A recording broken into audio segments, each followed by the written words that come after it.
Very good afternoon to one and all, and such an exciting afternoon today. I welcome everybody who's joined this webinar, rather an exciting webinar where we have an Army veteran, Major Probal, who has written a fantastic book, Watershed, 1967, India's Forgotten Victory over China.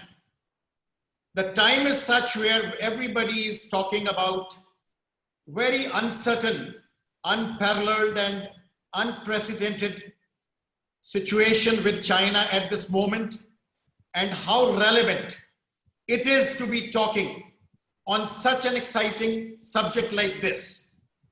And this VUCA world where uncertainty is so high, getting to know from the author such a fantastic book, as I said in the beginning, would be extremely interesting. So I would request Ms. Samira Pillai, the founder and CEO of StoneMill Consulting, a very, very versatile young professional in Mumbai, doing amazing work. You know, to be our moderator this afternoon, I would leave more to Samira to give introduction of our author, veteran, Army officer, Major Probal, a brief about the reasons, the motivation for him to write this book, the very success of this book, and how relevant its reading or its outcome would make to every life that matters today, particularly for MBA students, because in the corporate world, each one of us faces a situation like this, where uncertainty is high, situation is fragile, decision making is required fast, your own guts and your confidence, your courage, your grit has to be at the highest peak, and a lot many people depend on you for your critical decision in the face of face of danger. So I would request Samira to take over, and please go ahead as a moderator. We have some of the brightest students from Chitkara University who are pursuing MBA programs, including my own students of MBA Sales and Marketing here, who would be joining in large numbers and would be extremely interested to understand the situation better. Over to you, Samira. Thank you very much. Thank you, Professor Bedi, for that warm and wonderful introduction. Sat Sri Akal, everyone. A very warm virtual good afternoon to all the handsome, beautiful and energetic Chitkarians present here today. Virtual तो होना ही है. अब देखिए ना, Covid के 2.5 kilo के हाथ ने हमारे लाइफ में इतनी अनसर्टेनिटी ले आई है. Uncertainty. What does that word bring to your mind? Uncertainty, right? That is certain. Do we all like uncertainty? Certainly no. Actually, nothing in the world is certain. That's a fact. It's uncertain, and that's what makes it challenging. Uncertainty means things are changing. Nothing is frozen. Sadhguruji expressed these beautiful thoughts to show us how uncertainties open up possibilities. Let us pause a moment to think about the times we currently live in. The answer will be global. It will be unanimous. COVID-19 pandemic, economic collapse, growing political turmoil. Is this only for the Indian markets? Naji. It is also true for the global markets. Is there an amplifying tadka to this whole situation? Yes, there is. The forecast of further global financial crisis. It is fear generating, absolutely fear generating. But do you know what is more fear generating? The deep crisis we are battling on our borders every single day. The skirmishes on the Indo-China border that started early in 2020. It's not just between India and China. China को तो China को तो सब कुछ चाहिए, नेपाल भी चाहिए, तिब्बत भी चाहिए, भूटान भी चाहिए, और तो और ताइवान, वियतनाम and Japan भी चाहिए. China clearly has a long-term agenda and plan to acquire more land, more territory. Is this a certain thing that has happened only in 2020? No, it has not.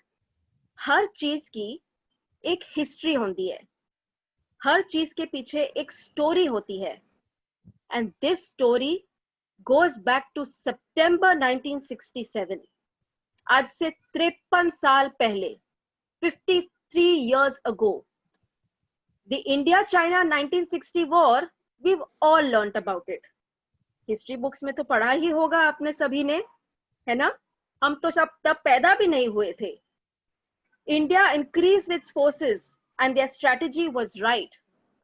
India's fear came true. Chinese troops started digging trenches, invading our territory. And that's when Indian troops decided to stretch a barbed wire fence along Nathula. ताकि कह सके ये हमारी जमीन है. 5 साल बाद 1962 से 67, 11 सितंबर 1967 को चाइना ने ओपन फायर किया इंडियन ट्रूप्स पे, जो उस समय उस फेंसेस पे काम कर रहे थे. And that was second major conflict between India and China. 5 दिन बाद एक सीज फायर डिक्लेयर हुई. India was declared a victor. पर फिर दोबारा 1 अक्टूबर 1967 को चोला पर, that is few kilometers away from Nathula, Sikkim के पास वाला ये स्कफल भी इंडिया ने जीत लिया. पर ये जो जीत है ना, ये एक फॉरगॉटन स्टोरी है. इंडिया की हिस्ट्री में ये एक ब्लाइंड स्पॉट है.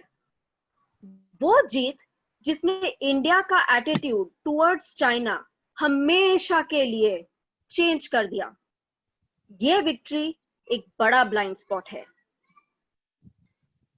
इस ब्लाइंड स्पॉट पर एक स्पॉटलाइट डाला है एक इंसान ने, through his book Watershed 1967, India's Forgotten Victory over China, published by Juggernaut. First edition, success. Second edition, on its way. Film, car and production houses all ready to make a movie based on this very book. Who wrote this book? Who explored these historic battles that decided the fate of this region? Who wrote this incredible story of bravery that actually every Indian should know and be proud of?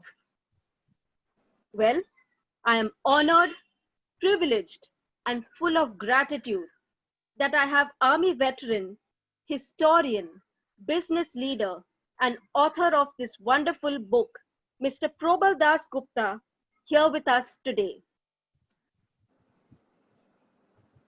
So who is Probal DasGupta? He is a former army officer. He was commissioned into the celebrated 11 Gorkha Rifles Regiment of the Indian Army. He spent the initial decade of his career there. Kashmir Valley, Bhutan, Northeast India, all areas जहां terrorism and militancy हमेशा सुनाई पड़ती है. Probal DasGupta ji वहां पर थे. He took premature retirement from the army and went on to attain a master's from Columbia University in New York, where he was a Braun Myers Fellow and Tata Scholar. उनकी writings South Asia पर, conflicts पर, strategies पर, they have appeared everywhere. Yale Journal of International Affairs, Mint, Nikkei Asian Review, Economic Times, Deccan Herald, Asian Age, Bloomberg, you name it. The Times of India. Probal is now a business leader who advises global firms on strategic investment, business and political risks in South Asia and other countries.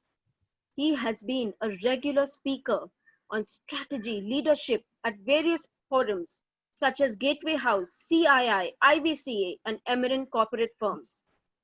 So how is Watershed and leadership related? How are we talking about this together today?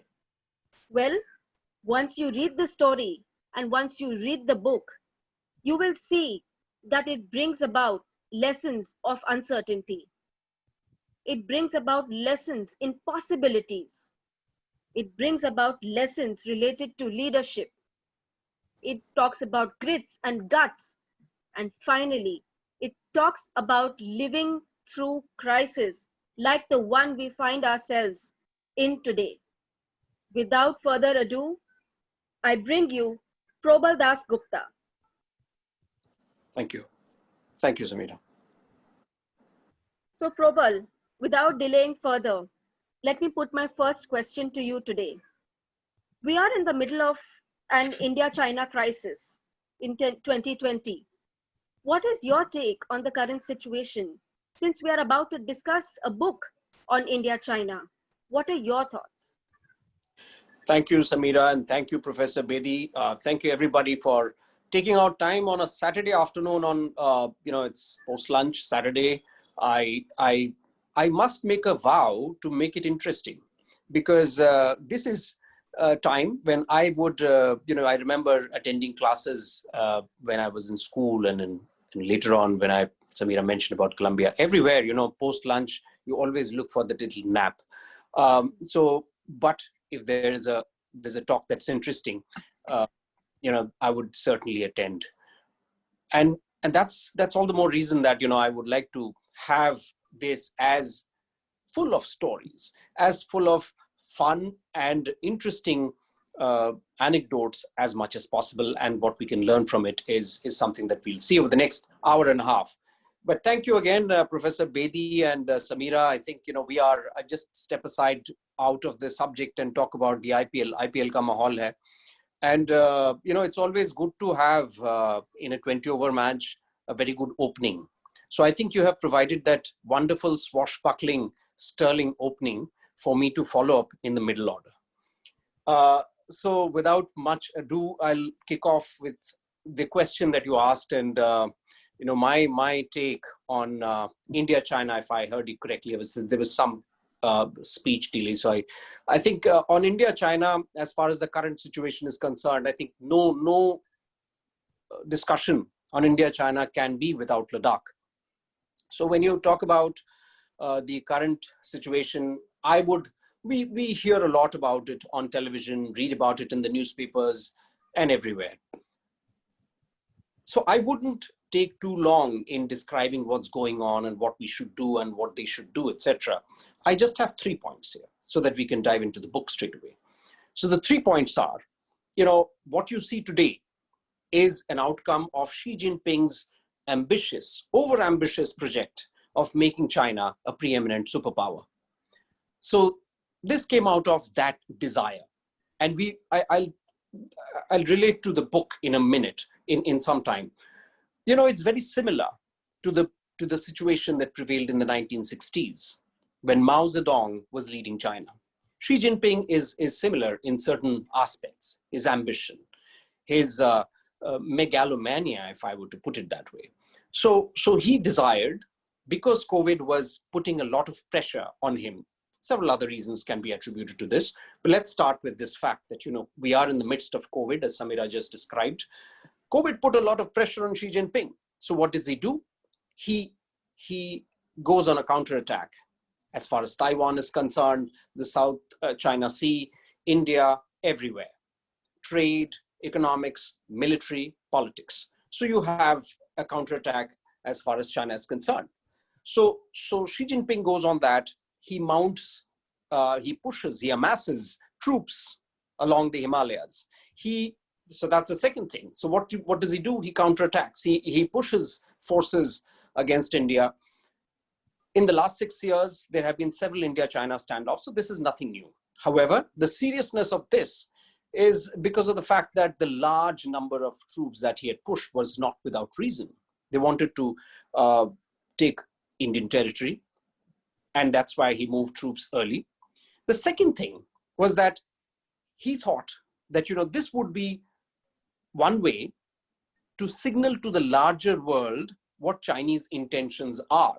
That look, China really dominates the region. China can sweep across Indian territory, occupy it, push India back, and nothing will happen.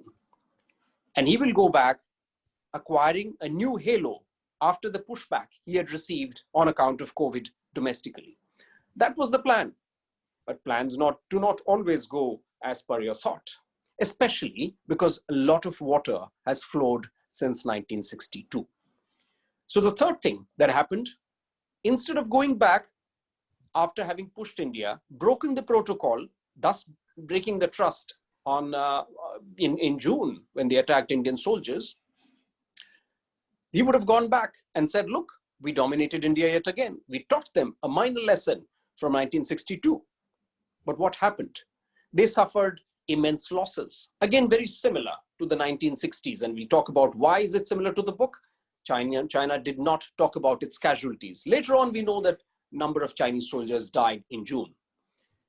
Thirdly, continuation with my point, is that he finds himself in a queer situation, in a strange situation where he has given the advantage away to India, the same as in 1967, because now Indian troops occupy the higher heights, the higher ridges, and dominate the Spangur Gap where Chinese forces are. And therefore, now Xi Jinping cannot go back without really ending or going into the winter looking like a winner domestically. So these are three things that are poised to take shape to sort of spur us to the next steps as we walk into the winter. We are in for a long haul, but the one message that China had got from the actions with India the last couple of months is that a lot has changed. So now probably it would be a move somewhere else because they've seen that they cannot make much headway in the Himalayas against India. Xi Jinping, in trying to teach a lesson, now has egg all over his face. And of course, he would make a move. Whatever happens in the future, we do not know at this point. We can make conjectures. However, what has gone through as a message is that, look, India will give as much or better than what it gets from China.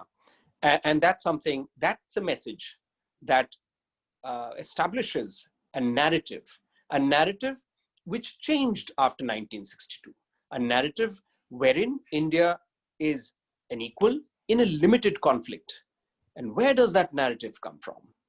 It comes from a change in a narrative that was there after 1962, where China was the dominant entity. Somewhere the narrative changed, somewhere there was a watershed.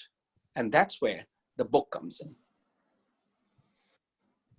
That's wonderful insight. 1967 did change the equation between India and China substantially. It set the roadmap for future interactions, which has now been disrupted in 2020. So therefore, we cannot mention India and China and the current events without bringing up 1967, and which is what your book has spoken about. And it has in fact been discussed in the public space ever since these skirmishes started early in 2020. So what makes 1967 so relevant to the 2020 scenario that we find ourselves in today? Yeah, very good question, Samira. I think that's a follow-up question which we would ask ourselves, and we would ask ourselves in terms of how things changed. Well, let's take a step back. India and China established better relations in the 90s when protocols were set up. In 1993, the protocols of peace and engagement were set up, and there were standard operating procedures as far as India and China were concerned. So, when you look at the peace that prevailed, the argumentative peace, the tentative peace, whatever you might call it, was not peace, but it was a peace fraught with several kinds of arguments between the two nations. That peace was an outcome of the mechanism that was arrived at by the two countries over a series of agreements starting from 1993. So that is number one. So if anybody were to say where it starts from these protocols. But those are mechanisms. Those are mechanisms that were established because of a reason. What was the reason? When you go back before the 90s, you go back to 1987. 1987 was a time when Chinese incursions happened, again, across the line of actual control, which they have been doing. But that time, when it happened, they came and sat somewhere. General Sundarji, who was the chief of army staff at that point of time, moved an entire brigade. And that was done. That was an unprecedented move of a brigade, and the brigade moved and occupied the heights, the same that you see today in another area, in Somdorongchu. That was in Somdorongchu.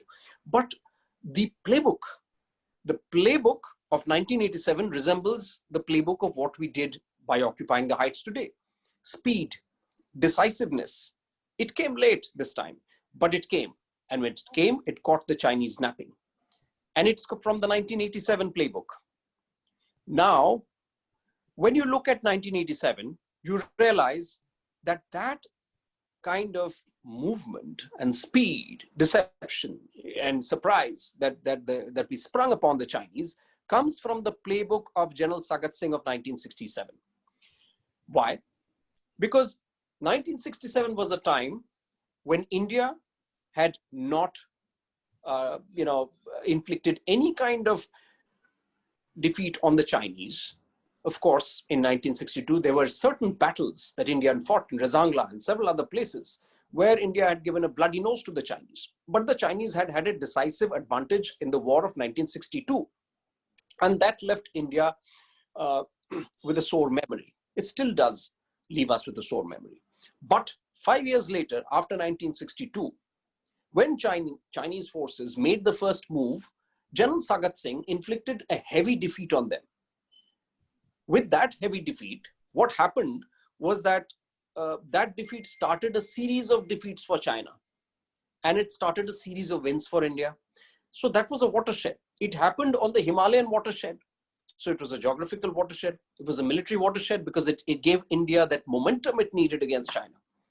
It was a political watershed because after 1967, China went to a battle along the Ussuri River with the Soviets and lost heavily.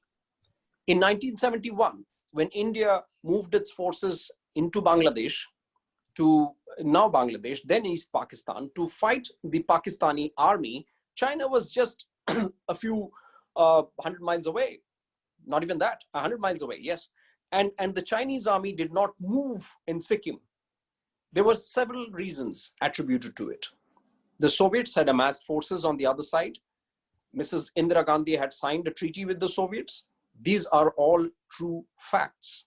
But what is understated, what is undermined, and what is unremembered is the fact that in 1967, when India gave the Chinese a psychological blow, it did not, it did not give them any kind of confidence to move troops. They moved a few troops here and there opposite Sikkim, but they did not move much.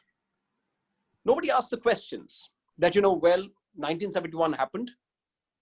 What were the Chinese doing? This simple question has long not been answered in detail. Of course, history has provided certain answers about the Soviets, about how they have played a crucial role, but the role of the Indian army in pushing back the Chinese in 1967, and the result of that being seen in China's actions thereafter, is something that went unremembered. Also, until recently, from 1965 onwards, China never ever went on an active support of Pakistan in a military tangle with India. In 1965, China supported Pakistan. They've always supported, but 1965, they actually opened up another front in Sikkim.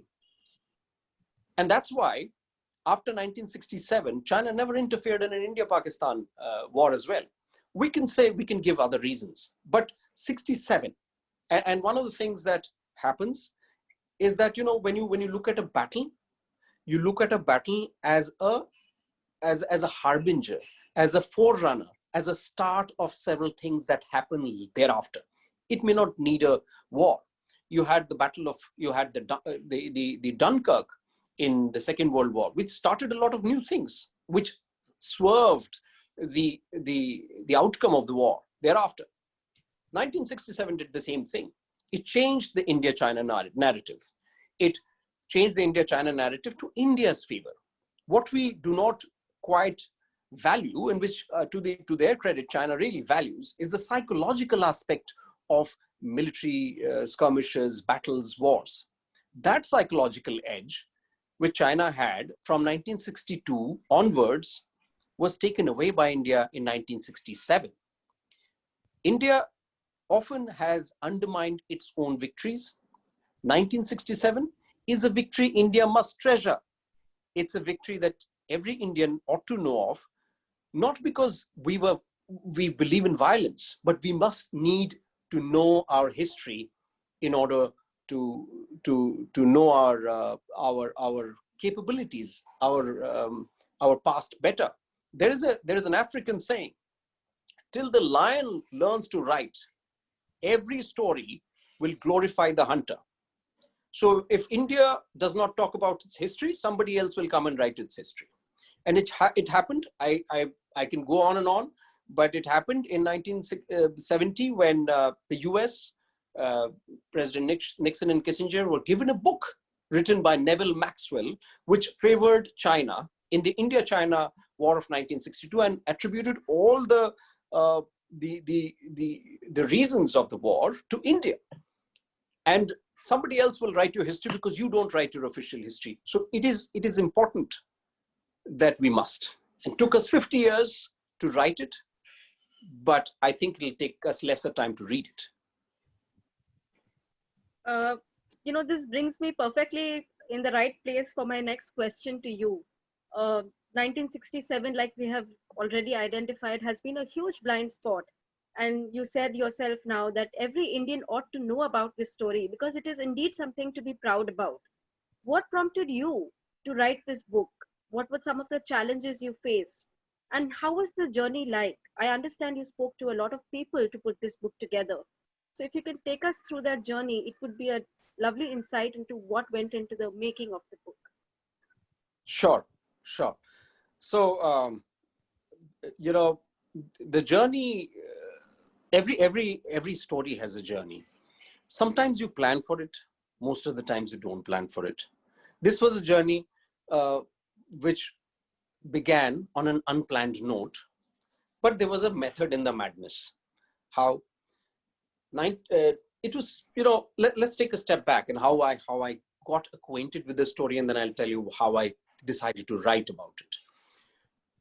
I grew up, you know, in the 80s when a lot was spoken about the war of 1971 and several other things, and, you know, late 70s, 80s, the years that we grew up. My father served in the army and went to war in 1965. He was a storyteller about, you know, he would tell various stories. He later left the army and joined the corporate, but he treasured those stories. And he would tell stories about 1965. He would tell us stories about 1967, though he participated in the 65 war. He was not involved in this one, just to clarify. In 67, he was somewhere else. But he was serving in that era. So he knew about the battles of Nathula and Chola and the impact that it had had subsequently on India's history and in the history of the region. So I grew up listening to him about these amazing stories, not just of valor, not just of bravery and winning, but also about the drama involved and what changed, the impact of it, the analysis of it. So the entire narrative was very dear to me. I grew up learning about the various, the insurgencies that had started in the Mizo Hills and the Nagaland areas, etc. The Nefa, they used to call it at that point of time when my father had served. So, I grew up hearing and listening to these little stories that dot the landscape of Indian Army's history.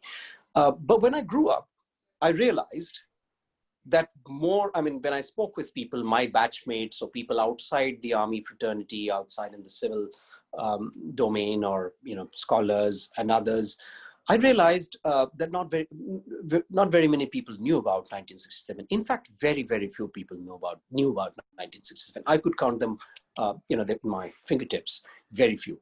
And so it happened. So I was I used to wonder why people do not know about it, but then it got lost somewhere. 2017, if some people would recall, India and China had a standoff at Doklam. Doklam is an area in Bhutan. Samira, you mentioned, I did serve in Bhutan as well. So, Bhutan is a very peaceful country. And Doklam is an area inside Bhutan. Now, China was interfering there. China was trying to show India how it could dominate its neighbors, and India couldn't come to its help. So that was a message China was trying to pass. Chinese are very clever. Every action carries a message. I spoke about the larger message to the world that they want to carry, that they want to convey. Now, in 2017, when India and China went head to head at Doklam, it was a message for India that, look, you cannot support your ally, Bhutan, when I come and sit there. At that point of time, there was a lot of media hype. There was a lot of media battles on TV more than on ground, as you see now. But one of the stories, one of the arguments that was forever there on television, military experts, others would talk about, was 1962. That left me aghast. That, look, we have a victory behind us, but all we do is to talk about what happened in 62. Well, yes, it was a war. China had won. But remember, India was coming off, India was 15 years old. 1947, we had got our independence. In 1962, we made lots of mistakes. I don't want to get into those. There are political mistakes. There are inept leadership at the political and military level. I have no qualms in saying that. But there were mistakes made. However, we turned it around in 1967. But the point I'm making is, in 2017, hardly anybody spoke about it. In fact, no one did. No one did on television. Hardly anyone that I recall. Maybe somebody did, but I didn't see anybody. It was not a dominant narrative. It's not a dominant theme. So I was, in fact, I was in the middle of writing another book, which is still to be published. But I was in Hyderabad having lunch with my friend Sriram. He's a writer who's probably attending this session here as well. He's an accomplished writer. So I was bouncing the story of my yet unpublished book with him. And in the middle of lunch, I happened to sort of digress, and we started talking about what's going on. And I told him the story about 1967. Shira was quite surprised, and my friend and I thought that we should reach out to people and check if they knew. To my lack of surprise, I would say I wasn't surprised anymore. Nobody knew about this. Not very many people knew. There are historians of that time, or military historians would know about it. Veterans from that time would know about it, but not very many people now. So what we thought was that, look, if history is not told, it goes away. Then it becomes a myth, and then it becomes an argument as to whether it happened or not. So it was time to tell the story. It's a story whose time had come. It's a story which had to be told to the people, and that's when it started. Now the journey, of course, was it had its own path. India does not talk about. India does not. What would I say? The history is never officially revealed.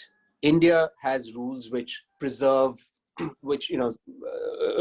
officially these histories have never been told. So it's very difficult. It's very challenging to get facts and inputs from official archives. So the journey was largely consisting of some of the secondary inputs that were there. There were people who had written articles.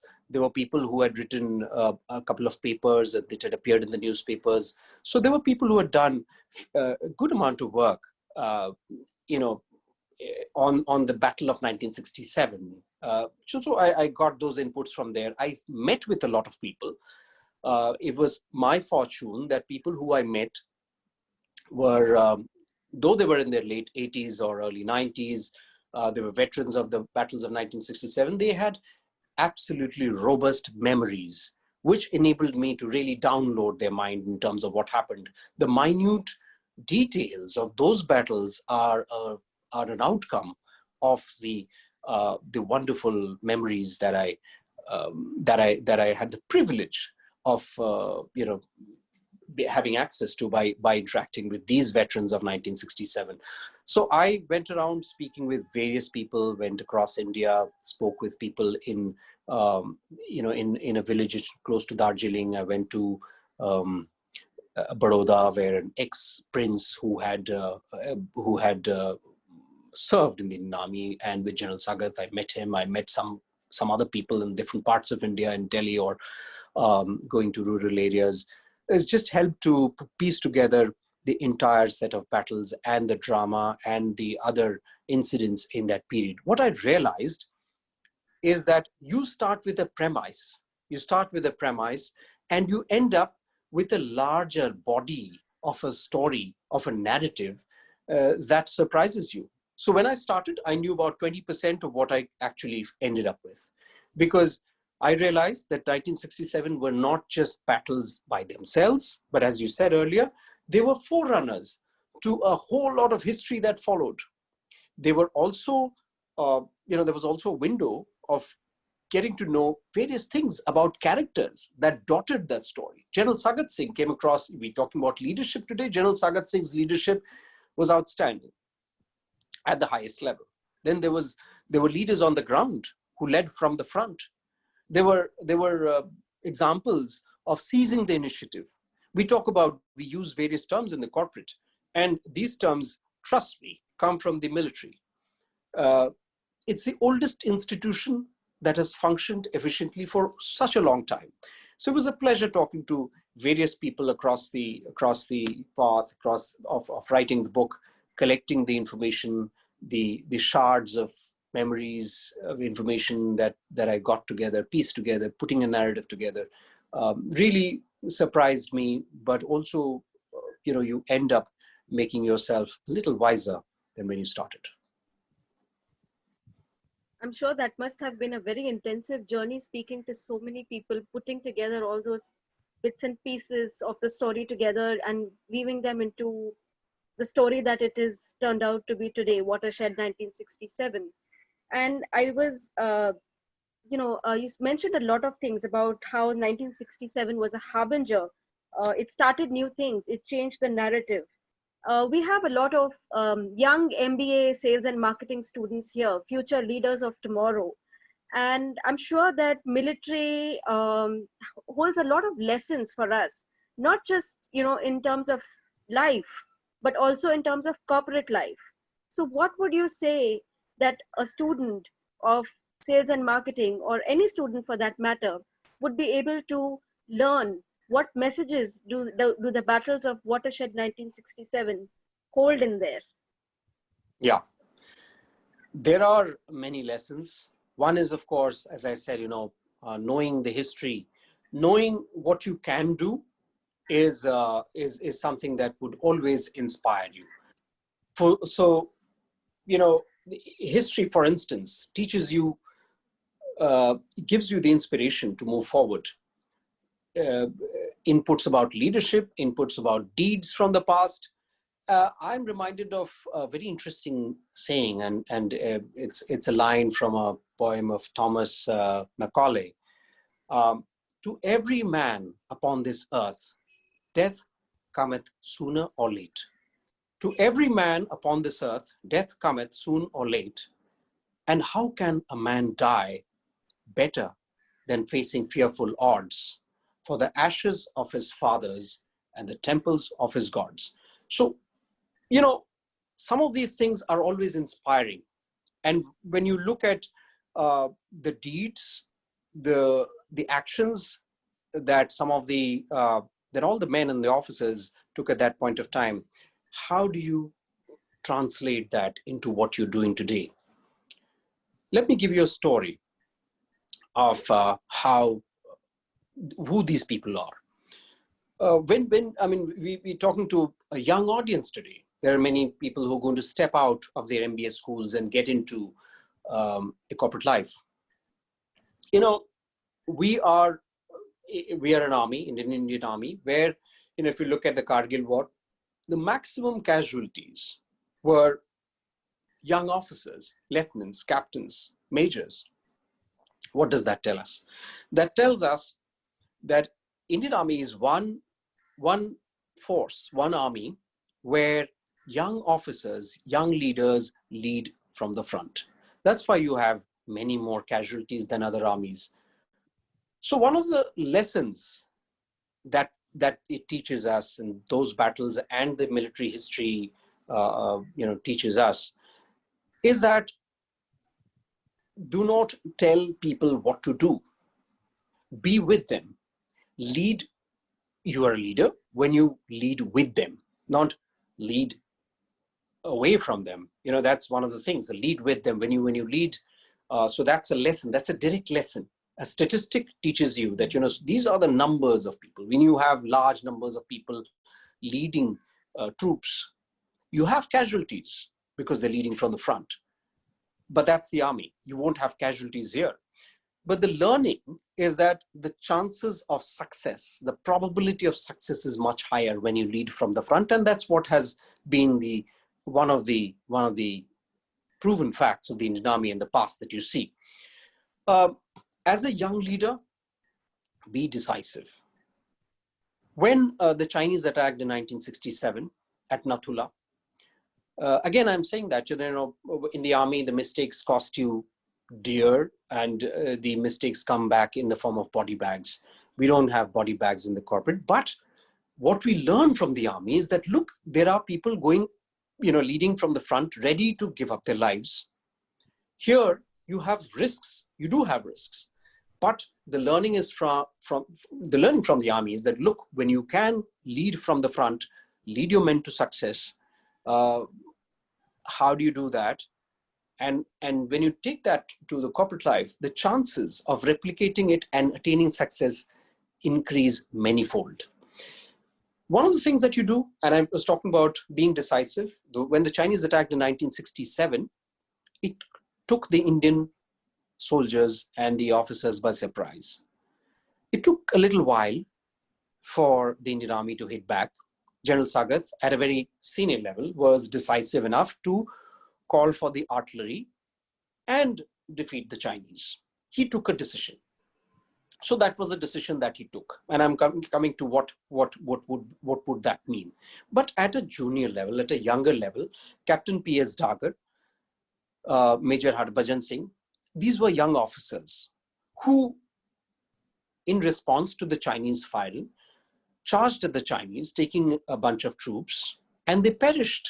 They died, but it kind of set the momentum. They died, unfortunately. I mean, that's the reality.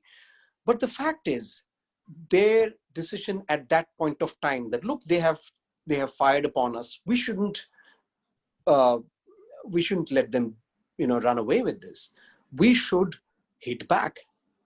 And they didn't think much of the fact that they could have lost their lives, which they ultimately did. But the fact is that it sent a signal early on to the Chinese that, look, we are fighting people who are going to charge at us.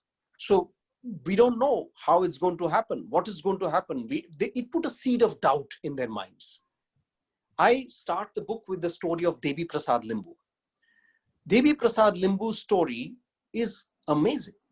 Devi Prasad Limbu had gotten into an argument with the Chinese at Chola. So the first story was Nathula, which I was just mentioning, about Captain P.S. Dagar. Devi Prasad's story was at Chola. 15 days later, the Chinese had thought that, you know, it was a flash in the pan, they'd been defeated in Nathula.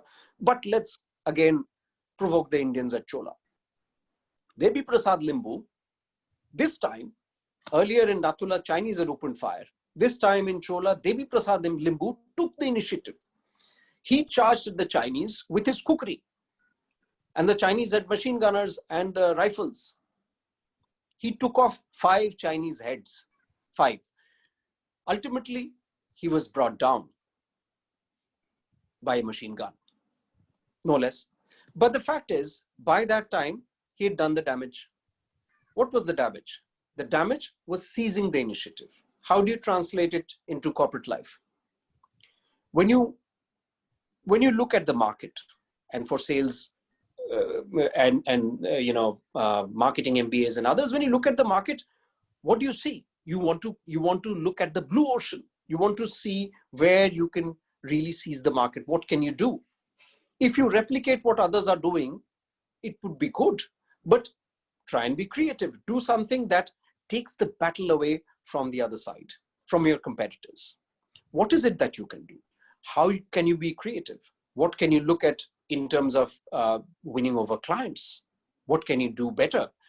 All of these things, the transferable skills, the understanding, the inputs that we have from military history is all here, is all in the mind in terms of your learnings that you can apply across spheres. The idea is to see what is it that men did then. What was going on in their minds? Once you are able to see that, this man wanted to seize the initiative. That man took a decisive action. This man was courageous enough to take a call and lead his troops. These are inputs that you can see in terms of your roles in the corporate as you step outside the school and get into a new world. Define your goals. We all say that you should have your goals defined. Can you think of one reason why a captain or a lieutenant or a major, young officer leads men to attack the enemy, knowing fully well that more than half of them will not come back alive, and all of these men follow him? That is a learning. How can you get your people to perform at levels way beyond they are capable of? That is what the military teaches you. Why would you think 30 people followed Captain Dagar and tried to attack the Chinese? Most of them perished. But the fact is, the learning from there for today or for our corporate lives is that you need to keep your men motivated, keep your team motivated, keep your people motivated to the extent that they are able to perform to the levels that you want or way above the stations that they are capable of. That is something that we learn. And for that, it is important to define our goals. What is important? Is it important to win? Is it important to, I'm just taking that the narrative a little away. Is it about winning a deal alone or about building a long-term relationship with clients? Is it about winning and making a reputation for yourself as an ethical corporate warrior? I'm using the term warrior. An ethical corporate warrior rather than winning a transaction alone. You have to decide what is your goal. And that kind of sets the culture. That sets your tone, your momentum as you chart out your corporate career. And where do you go to see some of these lessons? You see some of these lessons in the actions of history. We can look at several fields. We can look at politics, we can look at drama, we can look at cinema. Why military? Because these actions are so transparent, and they are war stories where the highest risks to life is present, and yet the results achieved are for everybody to see. And also for the reason that, in the stories of war and combat, you see everything. You see drama, you see the Hollywood, the Bollywood, and every kind of other story, because these are all human beings like you and me, and they step forward to do what they do. I spoke about teamwork. I spoke about being decisive. I spoke about defining your goals. The last thing that I would speak about is leadership dilemma. What is that? It's very easy to talk about terms. Oh, you need to have these 5 terms of management, 6 terms of soldiering, this leadership, etc., etc. More often than not, and you will see that, I'm sure you face it already in school. Dilemma is a term that we all grow up with. We battle dilemma. We battle moral dilemma. We battle ethical dilemma. I'm going to talk about leadership dilemma. Now, let me tell you a little story here. I know I'm always narrating stories, but that's one of the ways that I believe that we all love to remember our lessons, right? This story is of 1967. What to do? I have to go back to my book. So this happened when the Chinese were attacking India. At that point of time, General Sagat had one option. Initially, the Chinese had taken the initiative in the Battle of Nathula, and they had really pummeled the Indians. We lost a lot of lives. There were lots of casualties initially. There was one way that India could defeat China. What was that way? That way, the way that India could defeat China was in the aspect of using the artillery. Now, India, artillery, for the layman, I'm just explaining that, you have artillery cannons, which are placed slightly behind, and you have the ridges where, you have troops positioned, occupying the heights. The artillery cannons are on one side. On the ridges, you have people, you have soldiers from the artillery, you have officers from the artillery who can see the enemy locations, and who direct the fire, the artillery fire. And the artillery can go over the crest in a parabola and, fall on the other side. It's an area weapon. So give you a little context of artillery. So India was in a position to use the artillery and cause maximum damage to China. China had used the artillery, but their artillery was going above the Indian troops' positions because they didn't have the terrain didn't give them the advantage of the parabola that could have caused damage to Indian positions, because the Indian positions were under or close to the ridge, and therefore the Chinese artillery was going over the heads. However, the Chinese positions lay in depth. They never thought that Indians could use artillery. Indians have never used weapons for one reason, because they would need permission from New Delhi. And in 1967, the use of artillery against China needed permission from the Prime Minister's office in New Delhi. So General Sagat had sent a message for the use of artillery. Now he realized that, and the message had gone to the PMO, but remember it was 1967. In 1967, there was no way you could communicate within seconds or minutes. It would take a day plus to have the fastest communication come back to you, or even maybe slightly less, but nothing lesser than that.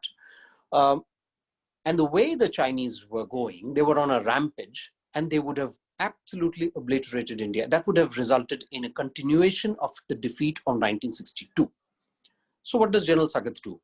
There is a dilemma. I was talking about the dilemma, right?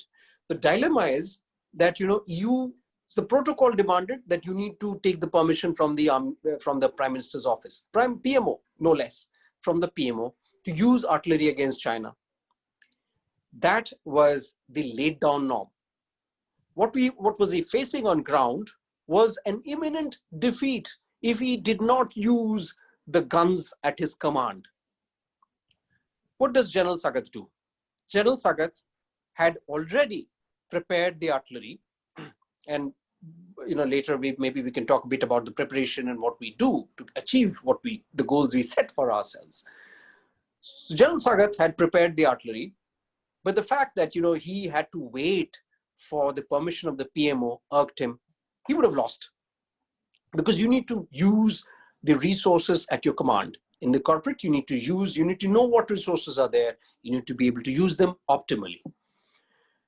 But more than that, in this context, it's the leadership dilemma. What do you do? Should you, in the company, should you take the permission, or should you go back to something that is laid down? Or should you take a decision based on what you see on ground? And it's very subjective, but it's a dilemma that we all face. It depends on what is your mission objective. And in that dilemma, that mission objective is to be decided by you. What is your higher calling? In this case, and the higher calling is decided by what would happen if you were to not take that decision. In this case, if you were to not take the decision, India would be defeated. He would be then remembered as somebody, he would have been then remembered as somebody who had led India to another defeat after 1962, because he had followed what was the laid down norm. So the higher calling was of the country. The lower calling was of the protocol. What did General Sagat do? He used the artillery. He blasted the Chinese. And that's why we are here today, talking about him as one of the greatest military leaders India has produced. And that's the leadership dilemma. The leadership dilemma has to be decided by you in terms of what is your higher calling. I'm not saying break protocols. I'm saying decide what is your higher calling. Once you know what is your higher calling, you are able to take a call better. And that leads me to the final thing about what we should learn is clarity. Clarity in decision making is very, very important, because without clarity, in a fog of war, as we call it, when there are a whole lot of uncertainties going around, and fog of war is what an army man faces in combat every time he steps out to get into an operation. And fog of war is what you face today in a season of uncertainties of Corona. So in a miasma of uncertainties, what you need is a clarity of thinking. So when you have clarity of thinking, you have easy communication to your team. When you have easy communication to your team, you make the goals look simpler. So 1967 was a result of simple execution of complex aspects, which led to a higher goal, victory.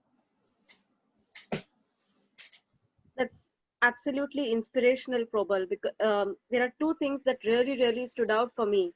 One is the fact that, the ethical corporate warrior, that is something only the military could have taught us about, the ethical corporate warrior. And General Sagat Singh's story, the leadership dilemma, I think that is also something that is going to stay personally with me for a very long time, because it's very often that in our lives we do come across situations like these when we find ourselves in these dilemmas. And that's the point when clarity in decision making really, really helps. So thank you for sharing these anecdotes. Professor Bedi, my next question is for you. We've been hearing about the various military lessons that we can draw from Watershed 1967. You've been in the academic world, mentoring young students, molding future leaders of tomorrow, and you've had several interactions with the corporate world as well. What are some of the corollaries that you can draw, the lessons our young leaders can take from these stories and from military, from your experience with both academics and corporate world? Well, thank you very much, Samira. And before I start, before I share my take on your question, I must compliment and congratulate Probal for a brilliant, description of his examples of military leadership, seen in the history of Indian military, and probably the kind of inspirational lessons that we have learned, probably which were never heard of. I'm sure many of us, including me, were not aware of such, courageous acts of our leaders, like the journal that he's mentioned, 67, and outstanding victory, of something that he's mentioned. here. But then, you know, corporate world also, we see things happening. Firstly, that there are so many uncertainties, you know, in the situation. We are, you know, even today we exist. Life is fragile, and situation is equally uncertain.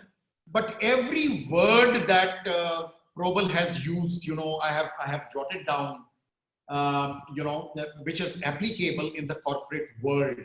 You know, he's mentioned about surprise. He's mentioned a word of swiftness, speed, decisiveness, strategy, you know, ethical corporate warriors, you know, strategy, dilemma, leadership dilemma, how relevant it is in the corporate world, you know, mission objective, higher calling, you know, the word higher calling when it is the country involved or the protocol involved. The minutest of the words that he has used to explain the military leadership through this example of his book, you know, is so relevant, is so amazing that every bit is applicable in the corporate world. And the students, for that matter, even the very fact of decision making in the face of danger is the greatest virtue an MBA graduate can imbibe from this example. I have got some comments which are outstanding, probably I've never seen before, where people are writing to my personal message, you know, sir, such a webinar has never happened, you know, in the recent past. So this is the impact. So learning from military or history is so interesting as a story, because as he rightly pointed out earlier, we go to see movies or dramas or theater, you know, to get inspired through live examples. कि ये यार human बंदे, ये तो ना aliens, ये बंदे हमारे ही हैं, they're Indians. And at a moment of time in the history, they have acted so well for us to imbibe this courage from them and to see. So I would say situation will always remain uncertain, and rather we are at the moment passing through an unparalleled, unprecedented times. Probably I have not seen in my whole life, you know, probably the history, it may be 100 years that we talk about the swine flu or something.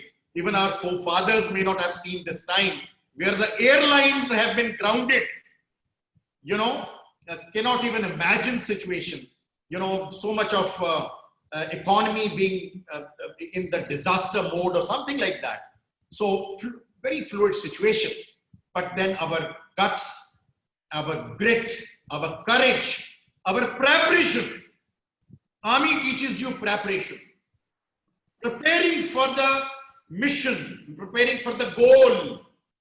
General Sagat Singh that he mentioned, probably the artillery he had prepared, you know, as a military leader, as a military journal, he had prepared for a situation which may or may not be used. But looking into the need, he used it at the right moment, at the right time. So our level of preparation, which military teaches you the best. These people are always, you know, they get up at 5:30 in the morning, go for a run. Even their physical, mental fitness makes it so. And therefore, for us in the corporate world, for these young MBA, smart and dynamic students, their level of preparation has to be such that whatever may be the uncertainty that they may face, you know, it is your preparation at the back which matters, your courage which takes you through the crisis, and your decision-making capacity or decision-making skill takes you to become a winner. Thank you so much. How wonderfully summarized, Professor Bedi, because I do hope that our future generation does imbibe these lessons, because the kind of future we are heading towards, these are the kind of skills and these are the kind of lessons that will tide us through the challenging times that we found ourselves in today. And even going beyond this challenging time, I think it would be the kind of lessons that everybody should imbibe. Thank you Yeah, so much for that. there is a saying in military also, or in our normal, nomenclature, we say, the more you sweat in peace, the lesser you bleed in war. And an officer always remain a gentleman. And this is how, this is what we should learn from the military officers or military leaders. Thanks very much, Probal, for a wonderful description. Rather, what to talk of my students. I am myself inspired and motivated to a greater extent today. And I am going to use this platform to inspire many more here at Chitkara University. Thank you so much. Wonderful. Thank you, sir. Thank you very much, Professor. Yeah. Probal, I'd like to come back to one of the thoughts you had expressed in your earlier answers, rather a phrase that I kind of latched on to, the fog of war.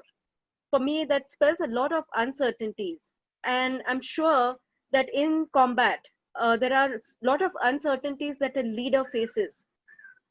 Is there any story you recall from the book, like Sagat Singh's story, where he had to, deal with that uncertainty, where you can talk about this aspect of leadership lessons that we can pick out from the book? Yes. Let me give you two stories here. One is from 1967 and one is later. So there are many actually, but let me give you a couple of them.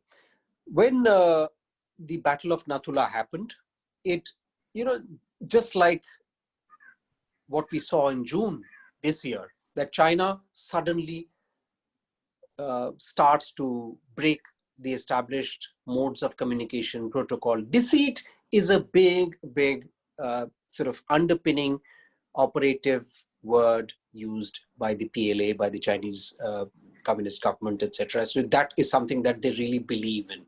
Deceit was used now, deceit was used then. So they had started firing suddenly. India, I mean, I would not go into too many details because it'd be, the book kind of takes you through why this happened, why the battle happened. And there was lots of arguments which you mentioned at the start of the discussion itself as well. So Indians were making a wire fence separating China and India because there were lots of incursions. So General Sagat had tasked the Grenadiers Regiment Battalion to make that wire fence. So Colonel Rai Singh and his troops were doing that. Colonel Rai Singh was actually out in the open, ensuring that the wire fence was being made. Again, another example of leading from the front, the commanding officer of the battalion. When the Chinese opened fire, suddenly catching all the Indians who were there, Indian soldiers who were there in the open by surprise and by shock, they had been, suddenly there was a lot of gunfire. There was fire there, and some of the soldiers, there was a melee. There was a fog of war. You spoke about fog of war. What is fog of war? There's a lot of noise, gunfire. Your colleagues are besides you are being shot down. You're having heads blown off next to you. There's a lot of smoke and gunfire. There's a lot of noise. There's a lot of confusion. There's shouting. There are deaths. Imagine people dying around you, falling like 9 pins. There's so much of noise, gunfire. You don't know what's going on. There are bullets flying over your head. There are people dying next to you. There are bullets hitting the bunkers next to you. So that was a fog of war where there was total confusion prevailing. Nobody can hear what kind of commands you can pass. That is irrelevant because nobody could hear. That is a very minor example. I mean, in terms of explaining explaining a fog of war. Fog of war is indescribable, if I may put it this way. It's a melee where people lose lives, where there's so much confusion and noise and death staring you in the face that your mind stops in terms of working rationally. But a soldier is also trained to face situations like that. Yet life can throw you lemons, and that was a very hard lemon to swallow because you can die. So that was happening as the Chinese opened up fire, and everywhere there was smoke and death, darkness looming around in the horizon. What happened was the initial reaction was that, as I said, Captain Dagar and some of these people shot, They hit back at the Chinese. They mounted an attack. The Chinese kept firing. And there were some people, some soldiers who did not know where to go. They were running around helter-skelter. Because it was the initial shock. They recovered from it. And that's to their credit. They did recover from it and hit back the Chinese. But the initial reaction was fire back at the Chinese. Some people were firing. Some of the soldiers were trying to get to their positions. Some of the soldiers were getting back to the bunkers. Some of the soldiers were trying to get somewhere. And a few soldiers also started to step out and come behind. Let's also understand, these are human beings. So suddenly, so much gunfire, and you had some of the soldiers also stepping out. They were trying to, there was a melee, they were running around, some soldiers were running back. And General Sagat had stepped forward. He had stepped close to the site of the battle. He was a general, he was somewhere behind, but he had stepped forward close to the site of the battle. And he was, some of the soldiers who had ran out, he had actually stalled them and sent them back into the bunkers to fight. In that fog of war, in that skirmish, in that kind of haze, here was a military leader who knew what was going on, who was on top of the battle, who was on top of his things. So that is an example of fog of war and how do you deal with the fog of war. General Sagat had, and Professor Bedi spoke about preparation. He knew. I would add another word to preparation, anticipation. Preparation and anticipation. So when you anticipate, you prepare. And when you prepare, you're then well geared to take on an eventuality which you have not really probably thought would happen. So he anticipated that the Chinese might let loose their weapons. And he also anticipated that there could be people, there would be helter-skelter, and some people might step out, some people might fire back, some kind of a guidance would be needed. So he was just behind the first line of defense. He had stepped forward from his rear post, from where he was, and he had come up, and he had come up very quickly. So he was there to make sure that he could guide a situation that had gone out of hand and take it back into, put people back into the battle. And also he remembered to use the artillery. So to keep your mind in place in the fog of war, ensure what is happening is important. I spoke about anticipation. An action which is not known much, which I talk about and mention in my talks, is a decision that General Sagat took in 1965, which enabled India to come out of the fog of war, of battle, much better and eventually victorious. How? 1965, we remember as an India-Pakistan war. As India and Pakistan were going to war on the Western Front, China decided to move its troops to the Eastern Front, decided to knock on the doors of Sikkim. Now remember, Sikkim was not a part of India at that point of time. Sikkim was the finances and the defense was looked after by India, but the rest, the administration was run by the monarchy. The Indian soldiers were there, and the Sikkim-Tibet border, I'm calling it Tibet. So the Sikkim-Tibet border, Indian soldiers were positioned. Now, the Chinese wanted to push India back. Remember, we are talking about 1965, 3 years after India had lost a war decisively. The psychological pressure, and I go back to the word psychological because I will relate it to where we are at this point of time as we face Corona and several other uncertainties. Psychologically, you need to be on the top of your game. 1965, as the Chinese pushed India back, wanted India to move back from the heights.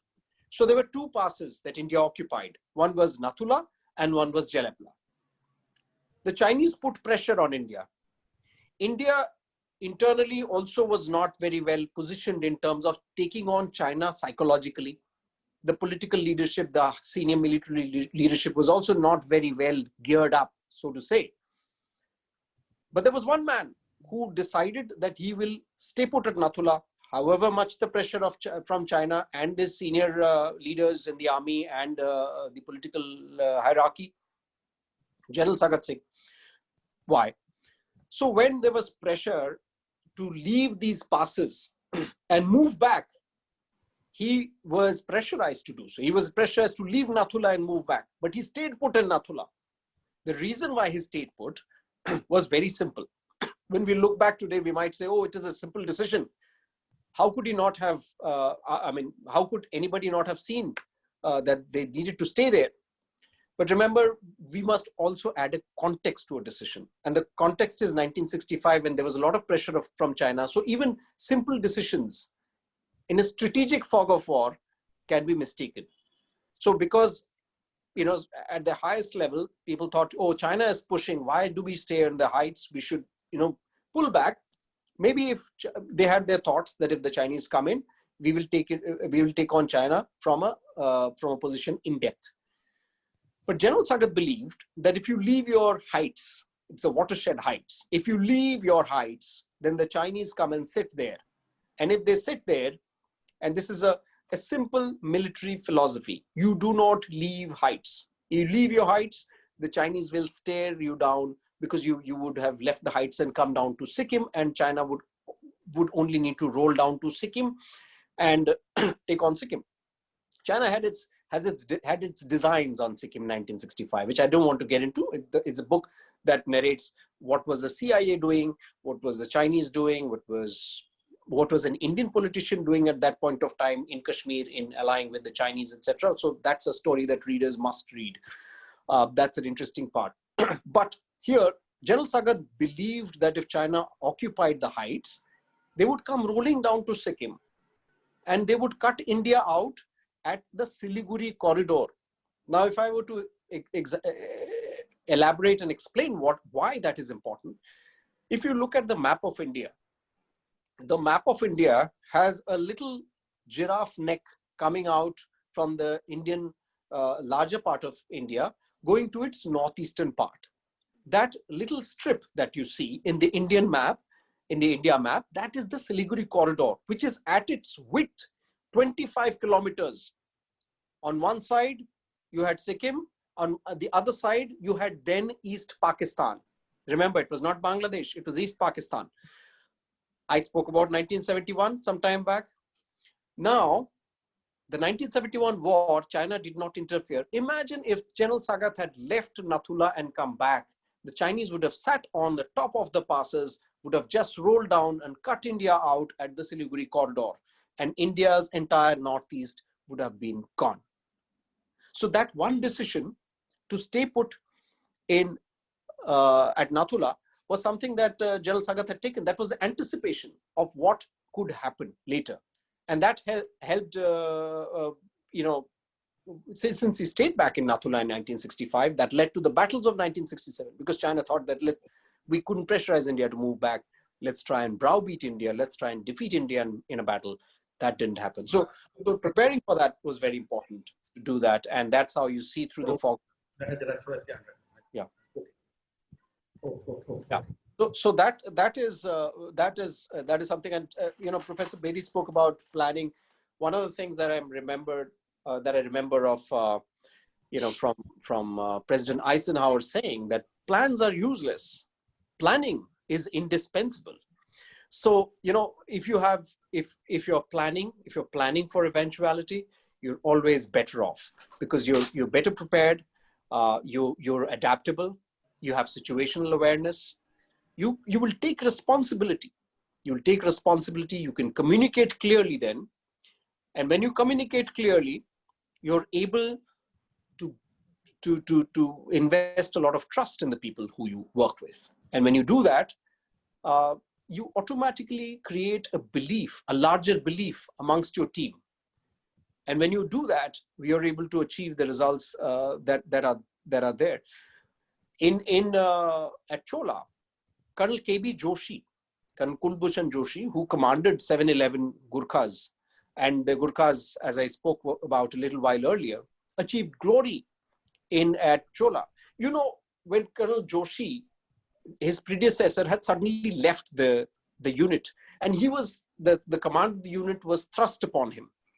He had 17 subalterns. Now that doesn't happen in a battalion. 17, when I say subalterns, what do I mean? 17 young officers, 17 lieutenants. He had 17 lieutenants in a battalion, which meant, if I were to put it in terms of the age group, it would be your age group, the students who are here.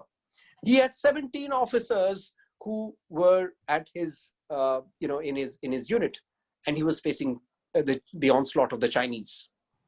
So what did he do? He decided to do all these things that I mentioned. Adapt to the new situation, communicate to them, make it simple, keep it simple. So it's KISS, keep it simple, students. So, he made sure it did that. And Colonel Joshi and his team achieved victory at Chola. They were a band of 17 young officers. So you can see how much young leaders can achieve. They can rewrite history. And so can you. So these are times, these are adverse times, but they say adversity is a great teacher. And what better a time to learn than to learn during a moment of adversity. India lost the war in 1962, took the revenge in 1967. What did that mean? You started with a loss, but you ended with a victory. It also set history on a different path. How is that? After 1962, if I were to put it this way, after 1962, China hasn't won a war. So China hasn't won a war since 1962. India hasn't lost a war since 1962. India avenged its loss in 1967. China started a series of defeats after 1967. It lost to the Russians in 69. It lost to Vietnam in 79. So loss and adversity can really create a springboard for you to look at newer markets, to look at newer opportunities. Today, we are looking at different kinds of services growing. We're looking at lesser carbon footprint. We're looking at a business platform, which is very different from what it used to be. But that is the beauty of it all. Adversity presents the most beautiful prospects in times to come. And this is the moment. How true, because we find ourselves in such a situation today that some of these things are so much more valuable. Professor Bedi, my next question is to you. Probal spoke about, defeat. He spoke about setbacks and how, fighting against those setbacks is so important. Here we have sales and marketing students also with us who their profession would essentially require them to connect with people, to persuade people to make a decision about a product or about a service that they are marketing or selling. So what are the, from the stories and anecdotes that we've been hearing from Probal, what are some of the lessons you feel that our sales and marketing students can learn from, especially in terms of dealing with setbacks, using persuasion, and connecting with people? If you could share some light on that, Professor. Sure. Thanks once again, Samira. And taking cue from what Probal has said once again, your setbacks, or probably when we relate it to sales and marketing people, there is a lot of rejection.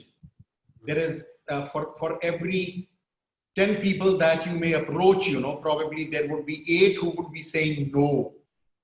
That should not make you feel disheartened, and how to keep that motivation alive to go on. See the defeat in 1962 from the example here, created that, that setback became a winning situation in 1967. Probably the mindset that we are talking about. And similarly, when I say clarity of thought, learning for sales and marketing people from this example, I would like to convey and propagate that, clarity of thought is a must in our approach. And that clarity gives the ability to better decision making. Again, picking up from here, and that decision making helps us to communicate easier with our team. You know, this is a sequence.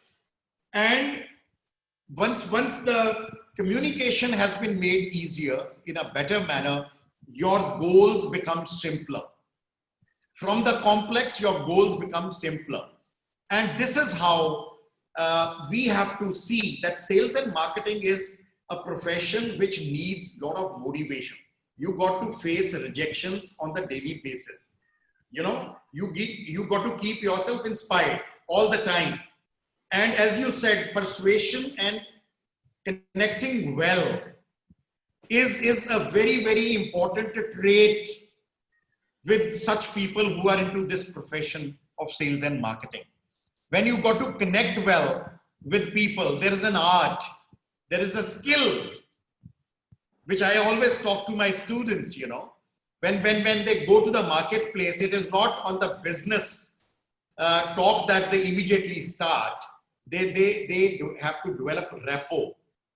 The example of this Colonel Joshi that he has given, in his example, probably the kind of rapport or the kind of trust that he could build with his young 18 lieutenants in his Bulletin, probably, you know, is that binding, that connecting, that bond, that gelling one has to do.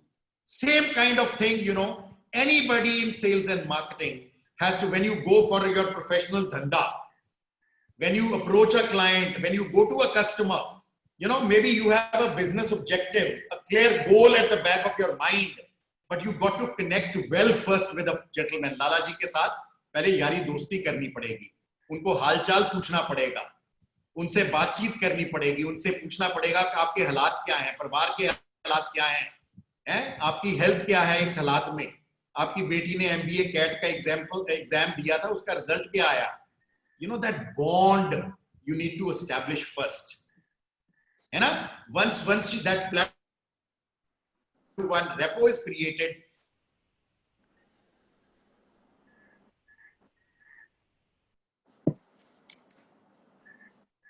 I think Professor Bedi's screen is frozen. Right. So, just to add to, you know, quickly, have you been able to establish the link? No, I think we'll wait for him to come back. But I had a related question, Probal, for you. You know, we are speaking about living in a VUCA world, and we are talking about employees having a certain set of skills. And one of the things I've been hearing from the stories that you have been sharing, that being in the military, you need to be able to transfer and utilize skills across teams. You are dealing with so many different kind of people. And I think especially in today's VUCA world and corporate life, what we call the transferable skills or cross-functional teams, for example, I think a military is a good example of such application, and which would apply even to the VUCA world that we live in today. If you could, you know, share a brief thought on cross-functional teams and transferable skills. Bedi sir, welcome back. We lost you there for a minute. Yeah. There was some technical snag. Yeah. Is this a question to me? Or, would you like I was asking continue, Professor Bedi, and then I can answer the question? Yeah. No. I was asking question. Kindly go ahead. Yeah, this question is to you. Yeah.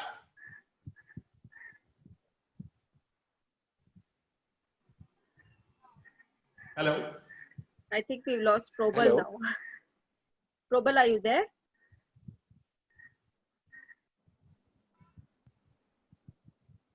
Hello.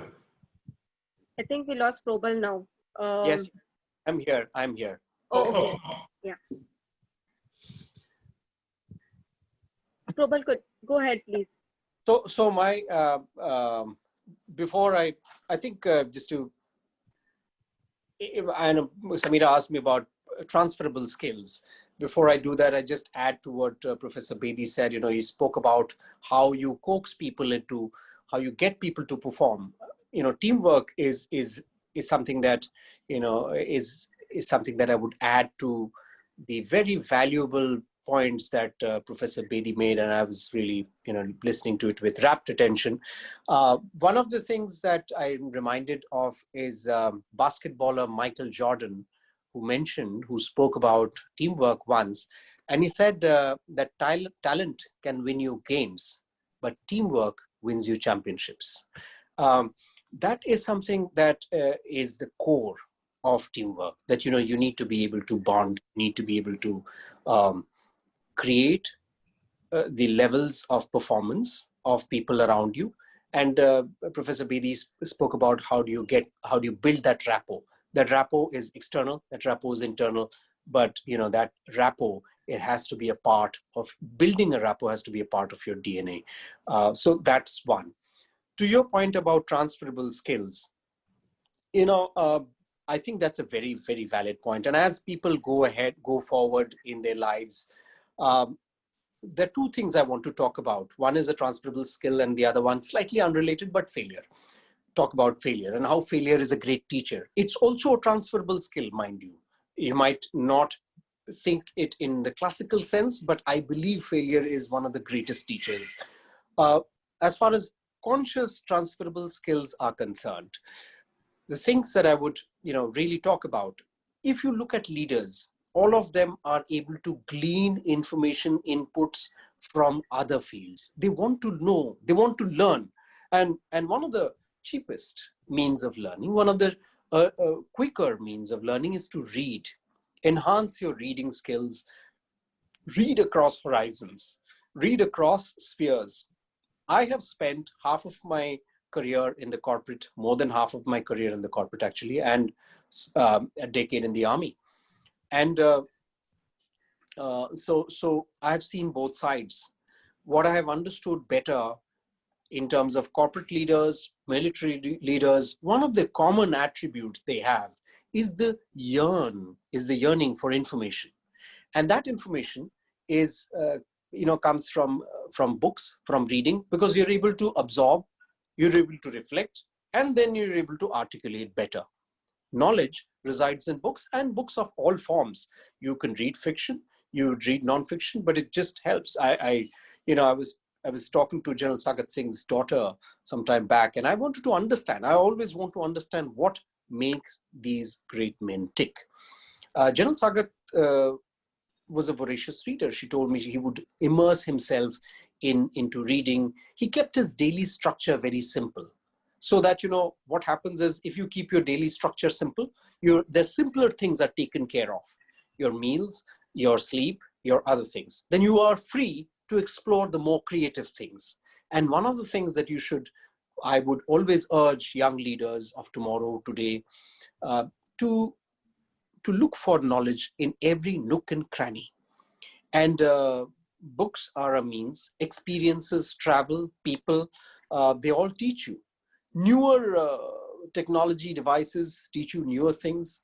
I remember my father, who served in the army and then was a leader in the corporate industry, and he retired. When he retired in 2000, we didn't have the kind of usage of machines and laptops and things that they were in an early stage. Internet was at an early stage. He was one of the early adapters. So try and be an early adapter, because I've seen that doing. He started using internet banking before I did. So he, after his retirement, and various other things that he could pick up, not because he was learning them but because it was the mindset of being an early adapter. If you're an early mover, you'll be an early adapter, and you are able to understand the language that is being spoken around you. The higher you rise in the hierarchy, in the leadership hierarchy, and leadership is not just about today and tomorrow. It's about the times that you kind of go on and seek your goals in.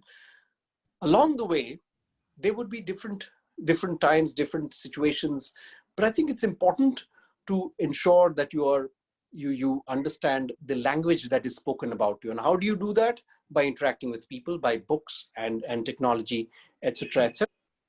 So that is, and along the way, one of the other transferable skills that I would think that you learn unconsciously, not consciously, you don't plan for it, is failure. And failure teaches you 100 things better than success would. A small, little story here. I know we are running out of time. I'll give you a story of failure of Field Marshal Sam Manekshaw. You've heard of his success stories. You heard of whatever he did, whatever, he led India to victory. He told Mrs. Indira Gandhi, we're going now, we're going then. There are lots of stories about when he went to Bangladesh, how he led the troops, what his speeches are about. But there's a story about failure. What was this? Not about failure, in fact, about a setback. So when General Sam Manekshaw, when 1962, around that time, 61, 62, I'm not sure many people know that Sam was, there was a court of inquiry against Sam Manekshaw. And that was because there was a frivolous reason that he was coming from an army of pre-independent India. So he used to put up portraits of, generals who he would admire, who he had learned from. Some of them were English generals. And so political leadership of some party, I don't know which one, but some political leaders said, well, he doesn't seem to be admiring Indian political leaders. He seems to be admiring some other generals who are not Indian. So on that reason and a couple of other frivolous reasons, there was a court of inquiry against him. And there was a court of inquiry against him, and he might have even gone home, and you wouldn't have seen Field Marshal Sam Manekshaw, but he would have been sent home early. But that's how it is. The officers who were asked to testify against him stood by him, and that's the hallmark of the man. And then he rose to become what we all know him as a hero of 1971 war. One little thing here is that you always look upon your setbacks and you treat them with humility and a sense of humor. When Field Marshal Sam Manekshaw was asked later about what he thought of the Chinese, he said of the Chinese attack in 1962. He, being the witty man that he was, so he said, you know what? I thank the Chinese for saving my career. Because when the Chinese came, India had suffered a setback and the whole military leadership changed, and Field Marshal Sam Manekshaw later, General Sam Manekshaw was brought back into the fray, and things became quite different for him. So, that's the story of Field Marshal Sam Manekshaw. I don't need to describe who he was. We all know, but this is a little anecdote about his failure or a setback in 1961-62. But then he looked back at it with utmost, a memory of fondness, and he had a certain charm about it. So retain that charm, learn from your failures, enjoy your success, know your history, and have a lot of self-belief. Because if you do not believe what you can do, nobody around you can be convinced of winning against all odds. Absolutely. Thank you, Probal. I'm going to take your advice to heart, and I'm going to reread Watershed 1967, India's Forgotten Victory over China.